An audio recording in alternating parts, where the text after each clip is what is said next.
સાવરકુંડલાના જનતા બાગ પાસે સરકારી તંત્રની ઘોર બેદરકારીનો વધુ એક કિસ્સો સામે આવ્યો છે। જીયુડીસી દ્વારા સેફટીના તમામ નિયમોને નેવે મૂકીને ગટર લાઇનનું કામ કરવામાં આવી રહ્યું હતું। તે દરમિયાન જેસીબી ચાલકે ગુજરાત ગેસની મુખ્ય પાઇપલાઇનમાં જોરદાર ટક્કર મારી હતી।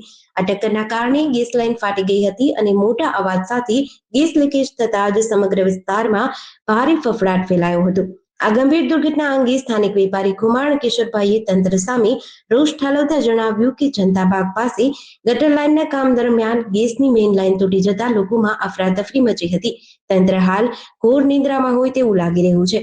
જો આ ગેસ લીકેજના કારણે મોટી આગ લાગી હોત તો આનો જવાબદાર કોણ? અમારી પ્રશાસનને વિનંતી છે કે વહીવટીતંત્ર આ બાબતે વહેલી તકે જાગે, ધ્યાન આપે અને ગંભીર બેદરકારીઓ અટકાવે। સુરક્ષાના કોઈ પણ માપદંડો જાળવ્યા વગર થઈ રહેલી આ કામગીરીને કારણે એક મોટી હોનારત સર્જાતા રહી ગઈ છે।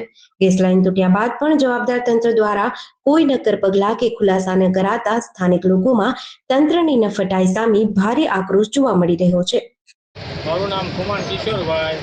જનતા બાગની અમે ગટર લાઇનનું કામ ચાલુ હોવાથી ગેસની મેઇન લાઇન તૂટી અને લોકોના અફડાતફડી મૂકી ગઈ હતી અને તંત્ર આમાં ધ્યાન આપે તો સારું। તંત્ર અત્યારે નિદ્રાધીનમાં હોય એવું દેખાય છે અને વહેલી તકે તંત્ર જાગે અને અનિષ્ટ બનાવ ન બને। આગ લાગી હોત તો જવાબદાર કોણ હોત?